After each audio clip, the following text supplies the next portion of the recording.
Kia ora team, welcome along to tonight's group coaching call. The topic is injuries and what to do basically in the acute phase of them so you don't make it worse, or if it's a minor injury, it doesn't become a major injury like I have with my calf. So this is about some recent experience of mine. I know what to do.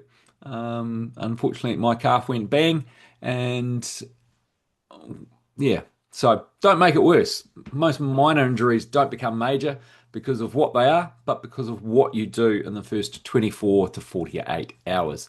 So we've got a few things we're going to cover off today. How small niggles turn into weeks off, why the initial 48-hour window matters more than the injury itself, some basic rules that you can follow, green lights versus red flags, talking about reducing your training load, keep moving, and some light activation, running through it. Not necessarily what you should be doing, but how to determine whether that is appropriate if the case fits. Um, Looking at some clear signs it's time to see a professional, and I am booked in to see a physio tomorrow. Unfortunately, that was the earliest I could book them when I tried booking them on Wednesday afternoon and make better decisions earlier. So, small niggles can turn into weeks off. Most injuries don't come from one moment, they build over time. So, our standard overuse injuries. But if it's a calf strain, mine was very minor initially. I went to go for a run. Well, it was just tightness, actually, if I'm honest. It was tightness after some hill reps. I went to go for a run a few days later. It was still too tight, so I turned around and walked home after less than a K. I was playing it smart. But then unfortunately, I pushed it too hard, not whilst I was training, and it went pop. So since then, I basically iced it every couple of hours for the first 48 hours. I didn't get up in the middle of the night, but just during the times I was awake, I had an ice block or a paper cup full of water in the freezer, so it was frozen. And I'd just peel off the top centimetre of paper around it and then massage my calf with that ice block, constantly moving it over the injured area until I'd basically melted that centimetre or so of ice, put it back in the freezer, and then 2 hours later I'd get it out again and repeat the process. That regular icing can help reduce the inflammation and can help settle the injury relatively early. Having said that, doesn't mean you can go back out running or cycling or whatever discipline you are working on at that 48-hour mark. Look after it early, right from the outset. Those poor decisions early by thinking, oh, it's not that bad, I'll try and run, can lead to weeks off down the line. So we want to avoid that. We want to keep you training, moving towards your goal and your target. The That 48 hours, as I sort of touched on, it's a time where you start the initial treatment. It's not a chance for you to wait and see what happens. It's a period of active treatment. And like I said, that constantly icing it every couple of hours, also compression, elevation, and rest. The standard RICE, or actually if we use price, add a P in, protect it. So don't go out and do anything silly. So protection is the P, rest is the R, so don't try and run through it. I stands for ice, C is the compression, and E is elevation. Now, I didn't do as much elevation as I should have, but there were a few times where I lay down, put my feet up on the couch just to elevate it and give it a bit more rest. You don't need to have the absolute perfect rehab program. You just need to make some better choices, particularly around looking after it in those first 48 hours. I'll keep talking about my calf, but it could be a hamstring strain, it could be a quadricep, it could be a rotator cuff, it could be any muscle group in the body. Well, not necessarily minor, but musculoskeletal injuries.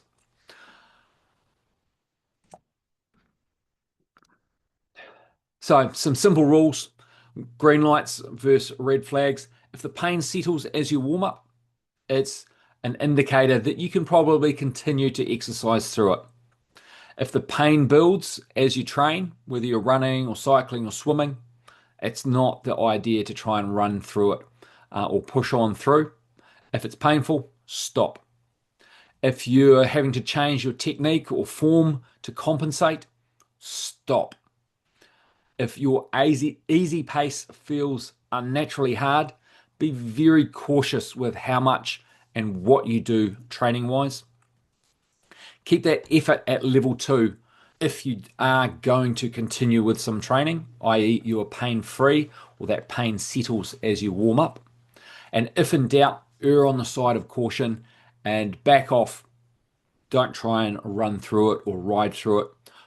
If, for example, it's a hamstring strain and you're able to continue swimming as a triathlete, or even if you're a runner and you're not a triathlete, it's a good opportunity to try other disciplines so you can maintain your aerobic fitness through other activities that you can do pain free, such as maybe swimming if it was a hamstring strain. Reduce the overall training load. Take out any intensity out of your training and reduce the volume. Make those sessions shorter whilst they're pain free. You don't want to be pushing into any painful periods. Keep moving. If you can't do some sort of training, walk, easy spin, gentle mobility work, and add some light activation in towards the end of that 48-hour period. If it's, in my example, a calf injury, I'm doing some calf raises, but also include other muscle groups in the lower limb. If it's a rotator cuff, maybe include some chest, light chest work, just to keep that area moving and keeping it activated. Running through because you think it's not that bad is not the solution. It's appropriate to test it once you've let it settle, but don't test it by doing something challenging or hard or straight back into some tough intervals. Keep it light, keep it low intensity. Conversely, don't do nothing. Do what you can do, and even if it's low key, lower limb activation exercises, building in, doing some walking, might be walking 400 meters, jogging 200 meters, walking 400 meters, jogging 200. Keep rotating through as long as it's pain free. Doing nothing is almost as bad as overdoing it. Don't try and do every exercise that you can find online. Talk to your physiotherapist, talk to me, and we can come up with a plan that is appropriate for you. And also, don't ignore small changes in your form. If your form's breaking down, modified, altered to compensate for that injury, it's probably not doing you the good that you think it might be. If you get any of these, go see a professional, a doctor, a physiotherapist, whoever you can get and see in the shortest period of time. If there's no improvement in that 48-hour period, go see your physio or doctor. If it gets worse, despite reducing your load, go see that sports professional. If there's sharp or localized pain, especially relating to a bone, go see your doctor or your physio. If there's significant swelling, if there's instability or altered movement, i.e., a joint bends a way it doesn't normally bend, go see your doctor. Don't sit on it and hope it'll clear up. If you're making better decisions early, you're going to be able to stay a lot more consistent with your training in the long term. Ask yourself, is it improving? Is it the same? Or is it worse than yesterday? Is it improving, the same, or worse than when you first injured it? Track what's changing and how that is changing. If it's improving, gradually return to normal training. It might be using that run walk example I just discussed. If it's staying the same, keep that load reduced and monitor it. Work through some activations, do some light strengthening work at home with body weight only. If it's getting worse, stop, reassess, book that appointment. Don't rush back into things too soon, especially adding intensity. Making those early decisions and getting them right, getting that injury looked after, we can move forward with your training earlier rather than spiraling you downhill and making it worse, meaning you need weeks off as opposed to maybe a week. Questions? Anyone suffering from any injuries other than me that might want to discuss things? Uh, Opportunity now. We'll go through and, like we do, down the order that it's on my screen, not necessarily the order that you joined the call. Stu, you're at the top of my screen, so we'll start with you. Yeah, so I've currently got a right knee issue.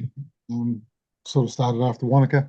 It's not well, sort of comes and goes, but it's always there. It's constant. So ibuprofen doesn't seem to get rid of it this time, but there's a few other things going on as well that I've getting checked. So could just be a side effect to other issues, but find out hopefully. Okay. I know you've had a few appointments in relation to that, but I also see on Strava you're still getting out and doing some riding and joining us on Velocity occasionally. So Ride through the um, I pain. trust it. Sorry, I just ride through the pain. it's not what we should be doing. I think everyone's shaking their heads at you. Even Gareth probably is, who doesn't have his camera turned on. Well, I still dropped 800 watts in the last one. Yeah, but you might have been over 1,000 if you weren't inhibited by the injury. And yes, Gareth, everyone's Um, inquisitive as to what is that on your camera on the side. Uh, Sorry, is my camera on? Sorry, I'm just doing dishes. Spray and Sorry. wipe. That's right. While you've got it unmuted, we'll jump ahead. And any questions from you? No questions really. I've got my own ongoing issues, but it's not an injury, so I just have to keep it slow and easy and keep grinding away. Sweet. All right, we'll move on to you then, Jason.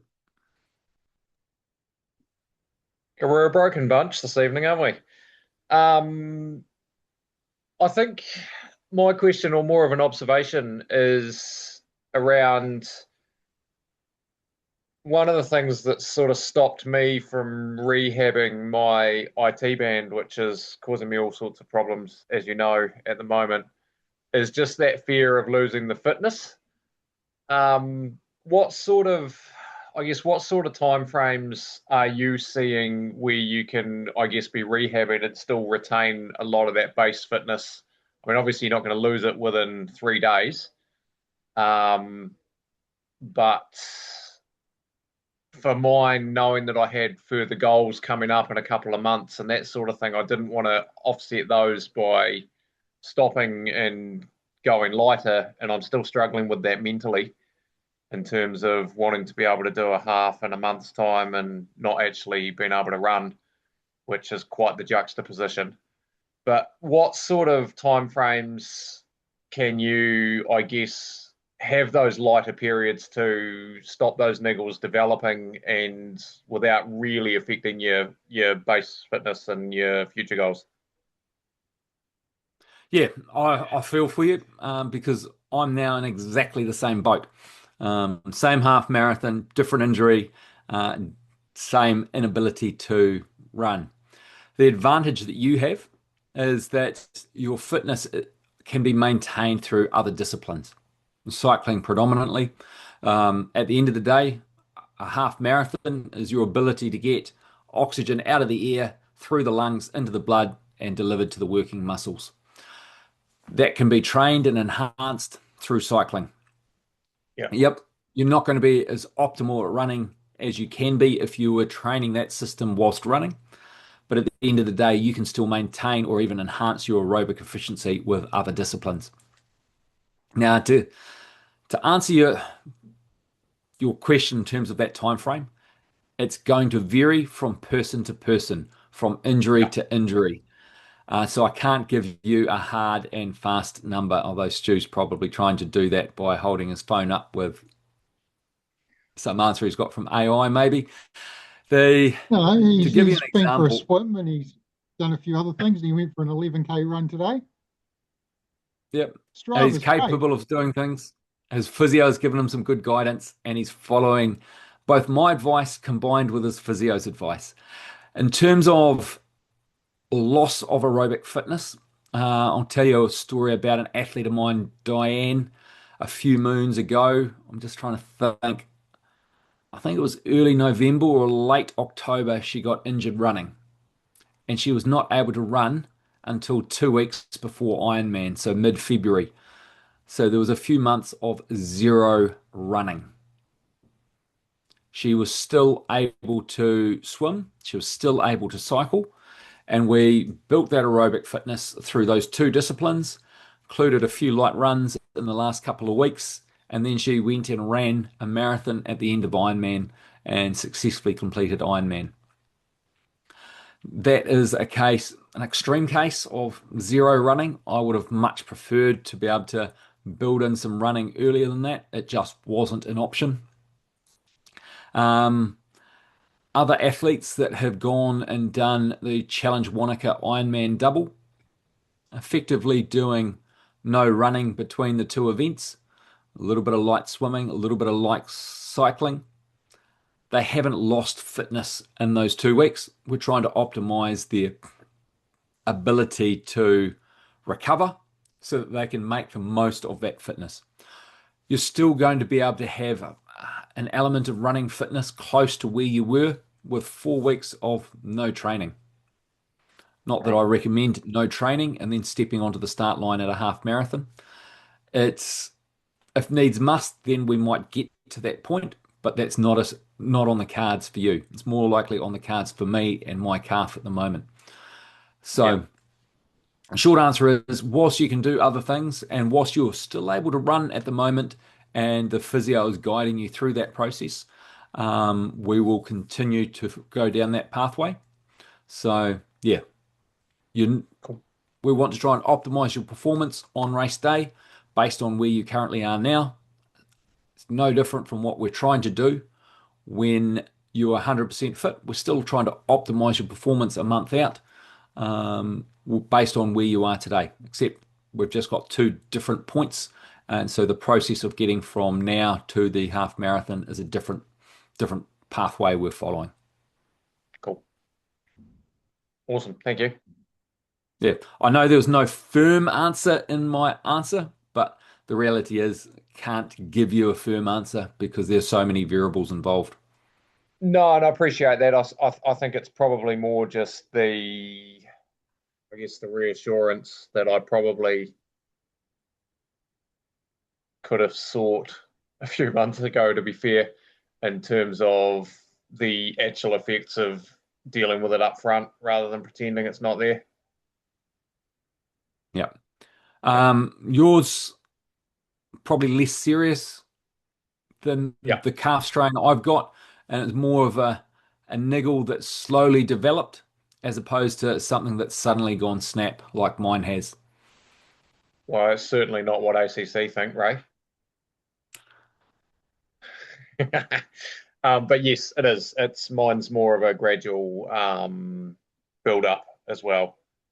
So, and it hasn't been as prohibitive through the training. It's just been, I guess, a little bit reactive to longer loads and higher loads of sort of the running discipline and using that energy system as well. So I've been able to train around it a little bit without actually ever making it better. Yeah, and that's the key. You've limited your ability to make it better. Yeah. Yes. Just All right. shave the beard and rub a bit of baby oil on it, mate, and that'll make up for the lack of fitness in your half. Get the aerodynamics working, Jace. Well, that's not a bad idea. It sounds like some running advice. It sounds like someone needs some running in his training plan and get him ready for a T100 distance triathlon in Wanaka. No, mate, I'm looking forward to an 80K sprint. All right. Any other questions sprung up about the topic or about any of your training or anything in general? We'll start again from the. You haven't even Lots Lots of asked to talk people. me, about, Tanya. Ray. Oh, my apologies, Tanya. Whatever. I'm sorry. Well, Bloody forget sexist what I group just said. chat. Tanya, kia ora. Well, it's only because you haven't bought your daughter a present, so he's left you I out. even put a bra on to come on to online on this chat. Ray, I dressed up. Same. Thank you. I appreciate Same. that. Same. And now I have 10 questions. No, I don't. All right. Question Um, one, let's go. no, I don't. I do have one though. Bloody icing an injury, right? That all Yep. sounds well and fine, but some of us have lives. And so what do you do when you're injured and you've got to work full days and you've got, like, I mean, do you just do your best and try and do it in the morning and try and maybe go down to the staff room in the lunchtime and do it then and then do it at the end? I mean, it's kind of it doesn't always happen at convenient long weekends No, or while you're on holiday or something, right? no. The good thing about most bosses, and I know you are the boss, but I'm sure there's someone that tells you or gives you guidance, that most bosses want their staff to be fit and healthy. Mm, And having that um, ice cube in a paper cup in in the freezer compartment of the fridge in the smoko room, popping down every couple of hours, 5 minutes, massage it, mm, get back behind the desk, even sit there doing some work on your phone, possibly as it might be a solution. Sneak it back into the office, self ice massage whilst in front of your computer. There's plenty of ways you can do that, okay. unless your office doesn't have a freezer. Yeah, it Um, does. yeah, so Yeah, okay. there's solutions Yeah, there. it's It's just just a matter of yeah. going, hey, this is the reality for me for the next 2 days. I'm going to Mm, need to be doing this so I can be not just optimized for my sporting goals, but optimized for life, and that includes my work life. yeah, it's cool. Get your EA to do it for you. I'm trying to. So the paper cup thing. So you fill the paper cup with water and freeze it in the paper cup, and then Yep. just rub it on while it's in the cup, and then it melts, and Yeah. then you See, top it up again. no, don't top it up. Just put it back in the freezer because Oh, you've peeled off oh, so it exposes like a centimeter the of ice. next one. Okay, all Yeah. right. I've got And you then now. eventually you get down to the last centimeter and you can't really hold it and you just throw it in the sink. And by that, when you start getting low, you've already put a second one in. And it doesn't need to be a paper cup either. Polystyrene works well. Mm, That polystyrene flakes off nicely. yeah. Okay. Oh, that's a good idea. Yeah. Cool. And not And a question. Oh, sorry. it works a lot better than a bag of peas because it's um like you feel like you're getting freezer burn from the bag of peas, so you wrap it in a Yeah. tea towel. But because you're massaging it, constantly moving it, it never sticks Mm, to you. Your yeah, yeah. the skin, your body temperature melts the ice as you go. Um, Make sure you take your socks off, otherwise you end up with wet socks dripping down the back of your calf. Um, so yeah, it's a Cool. lot more effective, and you're getting that direct application of coldness onto the injured site. Hmm. Yep, cool. And just not a question, but when I was going to the long distance triathlon world champs in Denmark, so we're talking 7 years ago, I got really injured. I can't even remember what it was, but anyway, I couldn't run, and it was a 30K run, and I did all my training in the pool, aqua jogging. So obviously I was still on the bike and still swimming, but I got into the pool with a what's the name belt on and Yep. ran in the pool and not just bobbing around like la la la la. I can like actually doing sprint training and intervals and all the rest of it. And Yep. geez, I reckon it really kept my fitness up, eh?